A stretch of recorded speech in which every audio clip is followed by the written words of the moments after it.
Hello everyone. Today we will discuss about Draupadi Murmu. Odisha की राजधानी भुवनेश्वर से करीब 300 किलोमीटर दूर मयूरभंज जिले का एक जनजाति। वैसे आज यहाँ हर बुनियादी ज़रूरतों के हर साधन लगभग मौजूद थे, लेकिन कल्पना कीजिए आज से 6 दशक पहले की मुख्य धारा से कटी इस क्षेत्र की शाहद तक पहुँच की कितनी मुश्किल थी। शायद उस वक्त इस गांव में किसी ने कल्पना भी ना की होगी कि यहाँ की व्यक्ति द्रौपदी एक दिन देश के सबसे ऊंचे राष्ट्रपति पद की दावेदार बन जाएगी।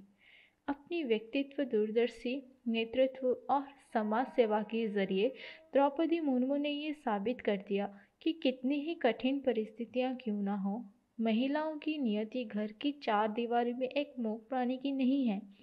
द्रौपदी मुर्मू आज किसी पहचान की मोहताज नहीं है, वो राष्ट्रपति पद की उम्मीदवार हैं, लेकिन उनका जीवन किसी भी व्यक्ति के लिए प्रेरणा का स्रोत है जो कि मुश्किलों से हार मान लेते हैं।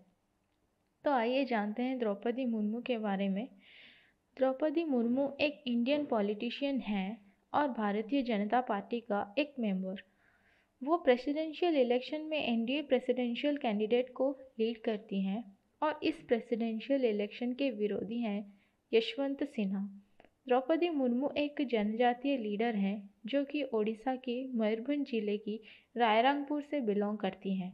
अब वो हमारे देश की राष्ट्रपति बन चुकी हैं और वो हमारे देश की पहली जनजातीय और दूसरी महिला हैं जो पॉलिटिकल पोजीशन की ऊंचे पद को पहुंचती है।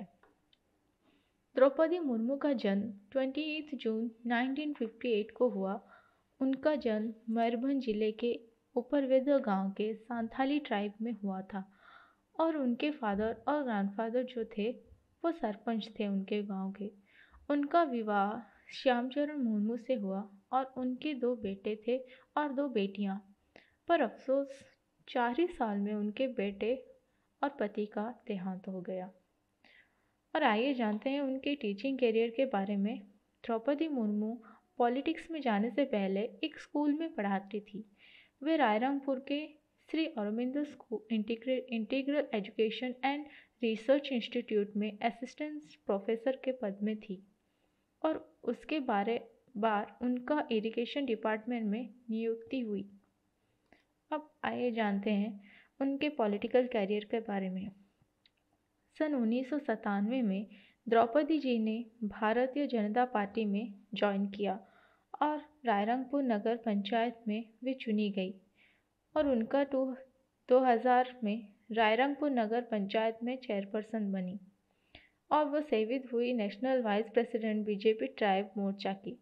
6 मार्च से लेकर 6 अगस्त 2000 तक जब बीजेपी और बीजेडी सम्मिलित हुए उस समय भी वो फिशरी और एनिमल रिसोर्स डेवलपमेंट की इंचार्ज बनी रहेंगी।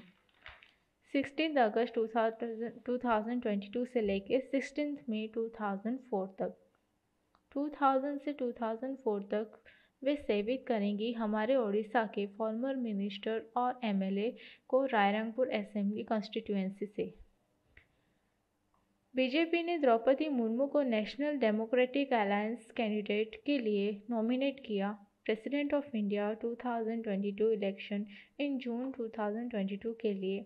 हालांकि वो 2022 का प्रेसिडेंशियल कैंपेन का एक हिस्सा होने के कारण she visited north eastern states, the JMM party of Jharkhand, BJD of Odisha, Shiv Sena of Maharashtra, BSP of Uttar Pradesh, JDS of Karnataka and many other prominent parties.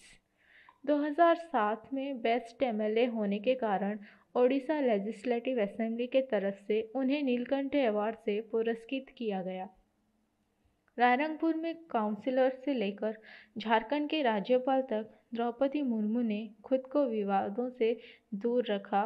बतौर राज्यपाल राज्य में संवैधानिक प्रमुख के रूप में उन्होंने पक्ष विपक्ष दोनों तरफ से नेताओं की बातें सुनी, बल्कि उनकी कार्यकाल में राज्य भवन के दरवाजे हर संगठनों के लिए खुले रहे।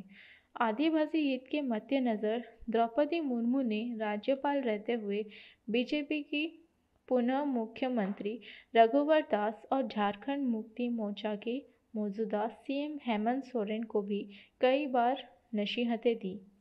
आज वो देश की राष्ट्रपति पद के लिए एनडीए की ओर से उम्मीदवार हैं। वो उदाहरण है कि आपका ताल्लुक कितने ही पिछड़े इलाके से क्यों ना हो, जीवन में कितनी ही कठिनाइयाँ क्यों ना हो, मानव की जागरूकता और चेतना उसे शिखर तक ले जा सकती है। द्रौपदी मुर्मू का जीवन हमेशा देशवासियों के लिए प्रेरणा रहेगा।